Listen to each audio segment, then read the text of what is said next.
the first original version of Flava In Ya Ear comes out, which is produced by me, it said produced by Easy Mo B for B Mo Easy Productions.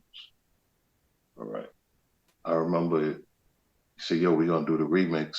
He had the idea to throw LL, Buster, Rampage on there.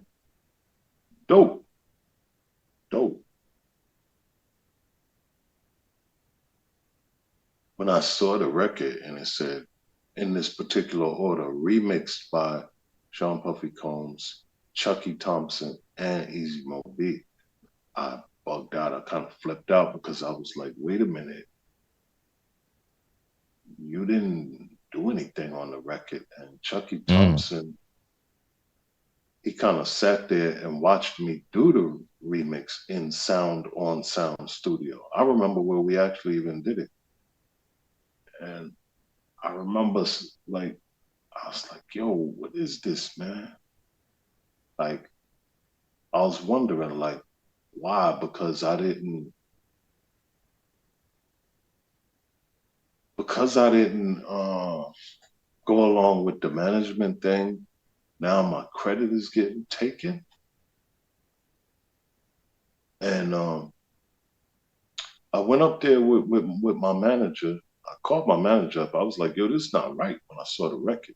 So I went up there and I spoke to him about it. I said, yo, what's going on? What you doing here? I see the way the credit. And I remember I had told him, I said, yo, do me a favor, man. Don't do that again. Don't do that again. I don't like that. And from that point on, I think that's when the relationship changed over there. Uh, Mm. I So, think I think my relationship period started to change. And I noticed that certain people wouldn't deal with me and stuff like that. I was like, yo, what is this, man?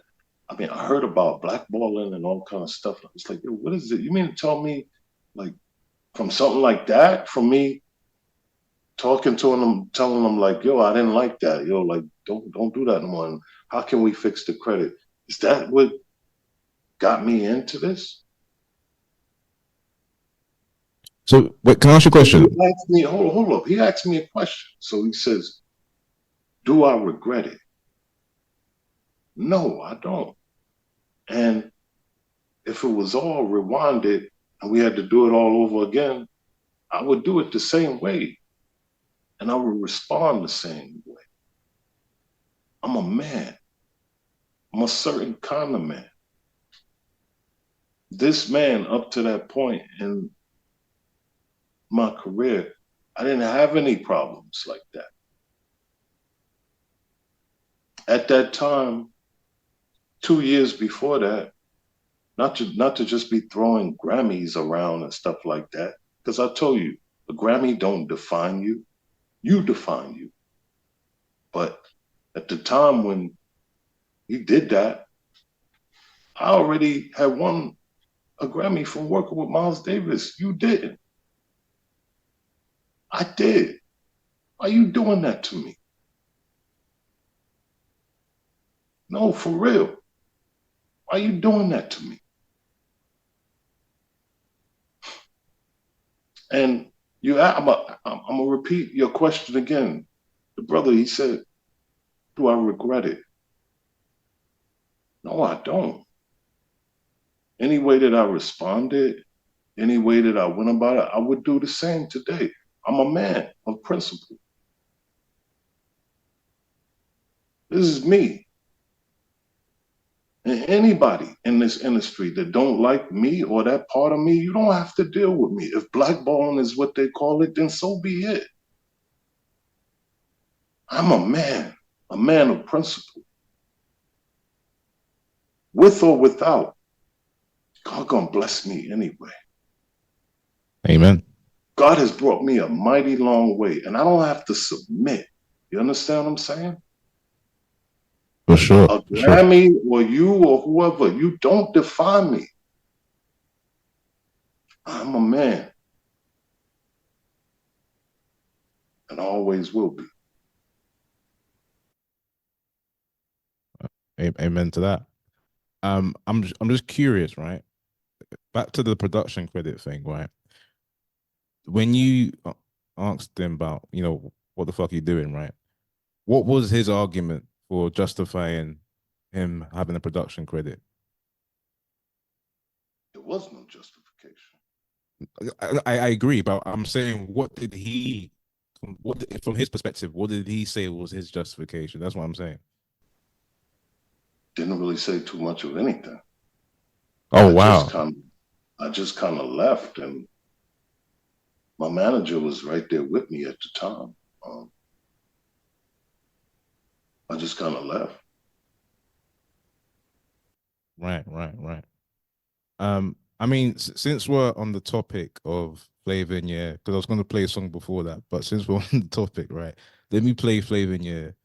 So Yeah, for play it, so man. so so, so let me just make this clear, Okay. without respect, without respect to whatever kind of credit is on the Flavor in Your Ear remix. Let me substantiate and officiate this here and now today for anybody within the sight and the sound of my voice. The original version of Flavor in Your Ear and the remix of Flavor in Your Ear are both produced and remixed by Easy Movie. Rest in peace, Chucky Thompson, because I don't feel like he deserved to be dragged into that. Chucky was a really good friend of mine. Okay, so let me ask you about Chucky Thompson. So Puff did what he did, but why? What did he explain why he was added into the mix? Because that just seemed like a random addition. No, I don't know how Chucky got dragged into the mix or for the credit. I don't know. I don't know. It was all I was bewildered, man. I was just trying to understand it all. I want to say one other thing too, man. Okay. Again, man, we keep talking about different ways that I revolutionize sampling and beat making, different little things I did. First of all, when Flavor in the Air came out, it changed everything.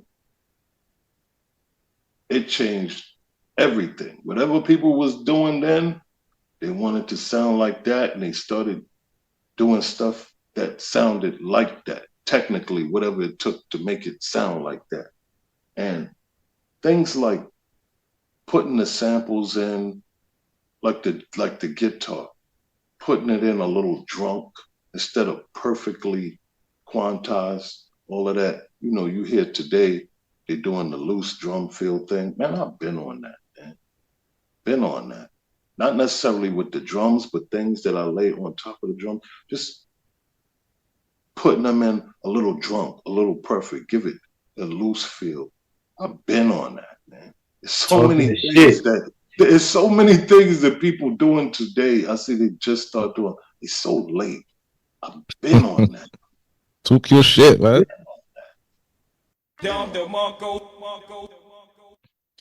All right, so let's I'll play the remix and then we'll get a backstory behind the original Flavor in Your Ear. So here's the remix. Yeah,